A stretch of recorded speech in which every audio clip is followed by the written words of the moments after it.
kasi super duper madami talaga akong ipapagawa dito. Kagaya ngayon, kaya ako nagpunta ngayon dahil papunta yung magla-landscape ng bahay. Kasi ipapa-landscape ko yung buong kapaligiran dito and magpapalagay ako ng grotto. Siyempre yun yung gustong-gusto nila pa.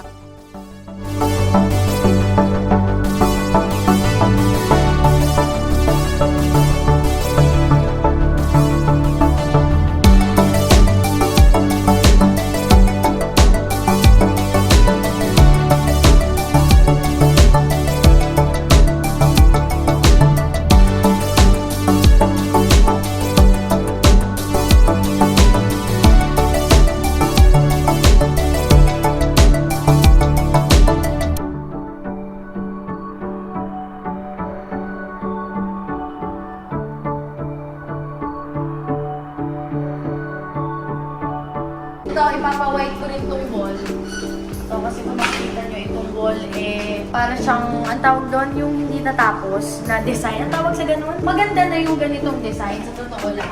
May tawag dito, nakalimutan ko. Pero since, syempre, ang titira dito, kasama ko mama, papa ko. Pili ko din nila ito mababay. So, papakulayan ko kasi yung buong bahay, exterior and interior. And then ito, magiging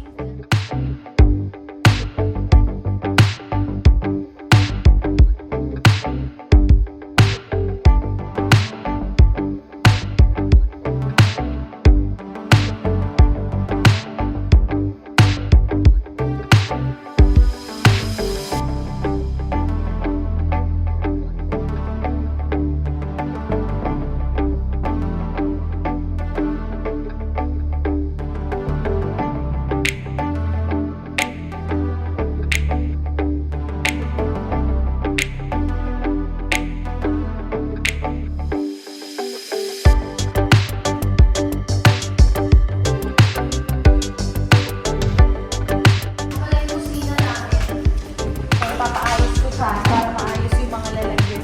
Lahat ng cortina is blinds. So, ayoko ng curtain mga bibis dahil sa maalikabok, ayoko magpalit-palit. At least yung pupunasan mo na lang yung blind. Yan, ipapabago ko rin yung kulay. Ipaparepaint ko lahat. As in, para pag nilipat kami, as in, para siyang bagong-bago.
Ipapagawa dito. Yung kama na to ay magiging kama nila mama. Kasi nagpagawa ako ng bagong kama dito. Magiging blinds din siya. And papalagyan ko rito ng blinds. Pero since gusto ko yung design niya, itataas ko na lang. Pero kasi daw, pag umaga, pag gusto ko daw matulog, syempre mahirap naman na sobrang liwanag. Kaya ako sa tingin ko na madilim. So, papabago ko rin, papag-lines ko siya. Ito rin blinds. Ito.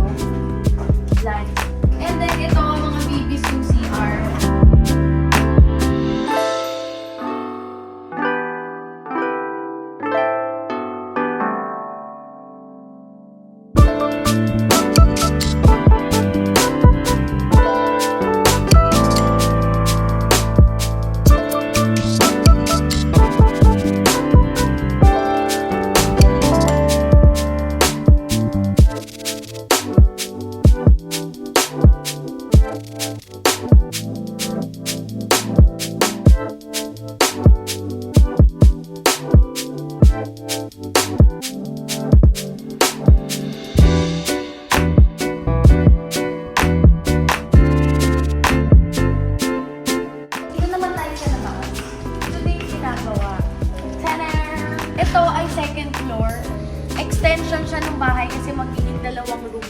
So mga bibis, ang room kasi dito ay 5. So pag pumunta sila mama, yung ate ko, papapiliin ko sila kung anong gusto nilang room. Pero ang ready kong pinapagawa na room ay 5 para at least sobra pa may guest room kami. So ito kasi mga bibis, dikit to.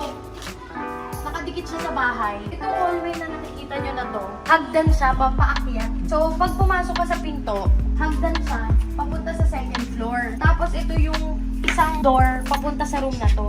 Kung makikita mo siya mga bibis, high ceiling yung mga kwarto. Kasi nga, ikakabit siya dun sa pinakabahay. So high ceiling, pati yung room. Mataas yung room niya.